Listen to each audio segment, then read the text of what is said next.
Hello. Kia ora koutou. I'm Stephen Hardman. Margaret was going to do the presentation, but she's been sick this week and has got a raspy voice, so I said I'd do the presentation. And so I'm Stephen Hardman, one of the trustees at Ferrymead Trust. Margaret, who many of you know, is a director of the park company and a trustee, and Ian France is a director of the park company and also the general manager. So what I'm going to do is just give an overview of what our presentation is, and hopefully there'll be 4 or 5 minutes for some questions as well, because I'm sure you've got lots of questions. We really welcome the opportunity to present today, and thank you for your time and for this opportunity. We really appreciate that. And we fully support both the draft annual plan and the long-term plan, and we very much feel that we could be a part of that. But we also are conscious of the financial constraints, the 3 I's in the Mayor's introduction to the plan. And so we know that there are harsh decisions to be made. In the past, we've gone for funding yearly each time. And this time, we're actually looking to hopefully become a line item in council. Historically, the Ferrymead Park and the Trust, it's safe to say, has probably lurched from year to year for many years. And that resulted in the BDO report that was commissioned 2 or 3 years ago. They made major recommendations of what we should do. Over the last 18 months or so, we've made serious changes at the back of that report, particularly over strengthening governance, strengthening the visitor experience, and also engaging more externally. I think in the past it's been a bit internal, so we're becoming more expansive across the community as well. And what I thought I'd do is very briefly go through the community outcomes in the long-term plan, the 4 of them, and how we feel that Ferrymead can contribute to these. So the first one is the collaborative and confident city. And the collections, the heritage collections in the park are phenomenal. And quite often, a lot of people don't know about them. I'm a historian by trade, and these are incredible collections. And what we're doing is working much more on making them accessible and also seeking separate funding to preserve them as well. Also, connections, I think, is part of a collaborative city. It's these connections that we make with societies, with visitors, and the programs we run. And one particular that I think is fairly unique to us is an intergenerational connections. We have a lot of older volunteers with these skills that are disappearing, completely disappearing. And we run workshops with school children to learn these skills. And also younger volunteers. And it's that intergenerational exchange, which I think is so important for well-being and community well-being, which is what we do very, very well. And when we say we do education, I think we do lifelong learning rather than structured education, which is much more innovative. And I think as an educator, it's much more effective. A cultural powerhouse. I think it goes without saying, these collections are not only regionally important, but nationally and in terms of Antarctica, international. We are working on becoming much more bicultural and multicultural, which is, I think, what we've failed in the past. We've got plans in place, and Ian's working on this currently. And that's not going to be an overnight fix. We're not that naive. And we're also partnershiping, that's the word, with other cultural heritage organisations as well. So the Canterbury Museum, the Air Force Museum, and so on. And also, we're keen to work with the smaller museums like the previous speaker. A thriving and prosperous city. The visitor experience is improved, and we're also in a position, I think, to attract a lot of international tourists to come to Christchurch purely for the collections. We're getting a lot of these collections online. So only last month, there was somebody who came over specifically from Germany to look at the fire engines. And the more we get online, the more we can attract international visitors to Christchurch. Also events as well. We're doing more events, getting people from out of the region into Christchurch. And an area that we've done in the past, I think there was one feature film a few years ago. So it's a film set as well, which we're keen on getting external funding for outside of Christchurch. And we've also got, we're renting out I don't know what it is, for a film set somewhere in the South Island. So we've got a lot of this historical equipment. Also a green and livable city. And again, this is something that we're going to look at in terms of the sustainability of the environment. So in summary, I think, yes, we've lurched from year to year, but over the last 18 months, we believe we've created a very, very stable foundation. And with Christchurch City's help, we're hoping that we can move towards a sustainable, and I mean financially sustainable, and a vibrant future, which we believe does align with the 4 community outcomes in the long-term plan. Thank you. So, any questions? Yeah, I'd just like to, as General Manager, I've been the General Manager since the 1st of November. I was thrown, using the sports analogy, the hospital pass to take over, and I thought it was a hospital pass. What I've actually got to realise in the last 6 months, that both the structure and foundations are in place in terms of what we're doing. But that's actually starting to be backed up by the results we're actually achieving. We're 11% up in terms of general admissions for this financial year so far, and that you go think that's reasonably steady. But when you consider for 3 months of this financial year we were closed, the numbers are pretty staggering in terms of what we're getting. So in February we were 47% up in general admissions, and in March we're up in 40% in admissions as well. We are exploring lots of different avenues in terms of income.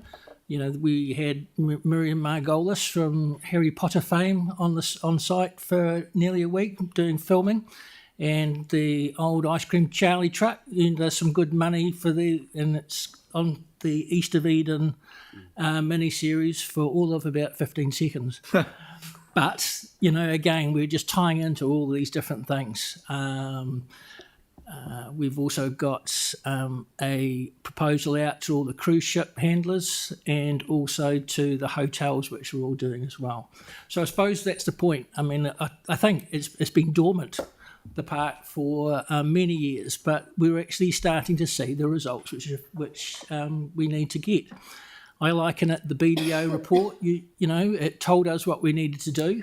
We've listened, and we've done what the BDO report has asked us to do, and it has been backed up by the results that we're having and what we're continuing to get going forward. So, you know, that's just a view from a general manager who, the last time I went there, I was about 5. So again, it's about getting more people in there and actually understanding what it is. If you've been to one of our night markets, you'll see that the atmosphere is something quite special to actually be there. And we've got more and more of those kind of events planned going forward to be an asset to the ratepayers in Christchurch.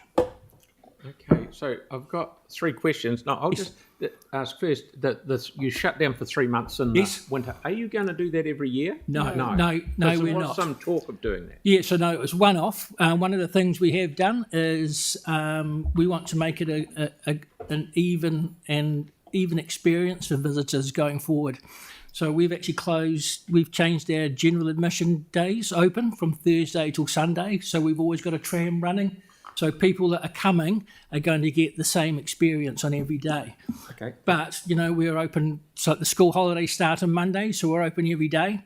And we're also open every day for the school groups that actually come through.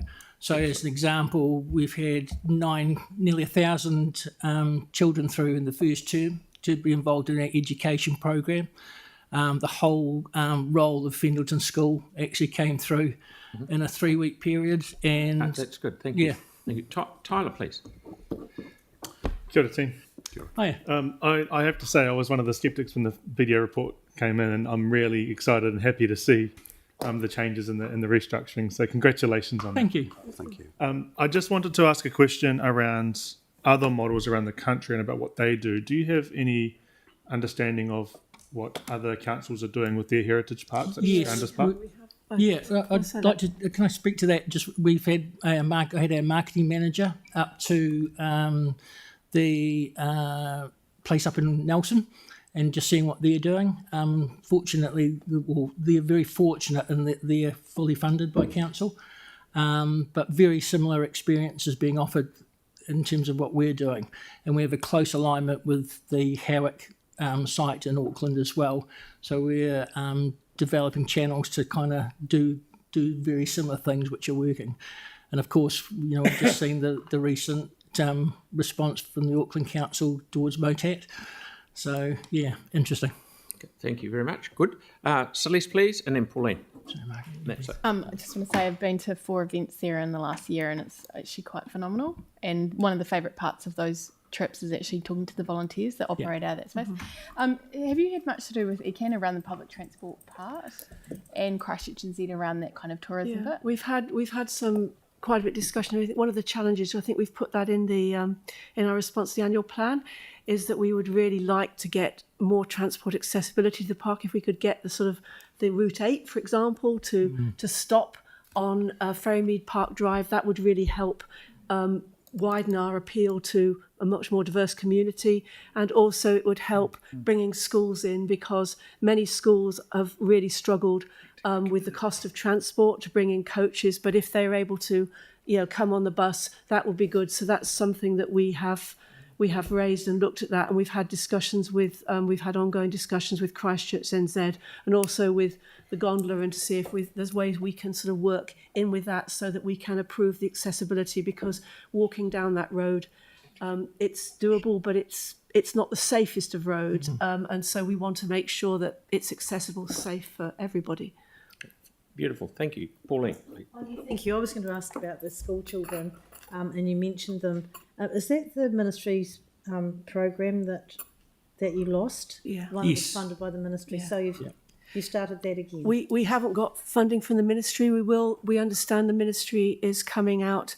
Again, there'll be an opportunities this year on that, but it was a 3.5-year programme. We didn't get funding, neither did Canterbury Museum, actually, at the last ministry, but we decided that we would look at it. We felt that we had such a unique programme for schools that we would develop that, and we've actually increased, had to put in charges to make it sustainable, and their aim is to break even if we can on that education programme. The challenge we have is that some schools, some of the lower decile schools, find that more difficult when there are charges put on, but we've been very successful in terms of maintaining that programme, and are seeing increased numbers of schools coming in. I think I did put in a letter of support from other schools. It's just illustrative of the what they get out of the educational programme. That would be a perfect thing, dare I say it, for Rata to fund the lower decile schools. Well, I'd answer that. We had a meeting with Rata, Millie from Rata yesterday. Good work. On the park, and that was exactly with their change in focus to equity. That was one of the key discussions we actually have Fingers had. crossed. And just quickly, the other question I had was Nelson, fully funded by their council. Do you know how much that money is? I don't know. No, sorry, but it is. They've got a number of people working full time there, but it's primarily driven by volunteers. Thank you. Thank you so much for coming in on Saturday. Very Thanks, good guys. to see Thank you. you very You're on much. an upward trajectory. It was good news. Okay, Peter, please.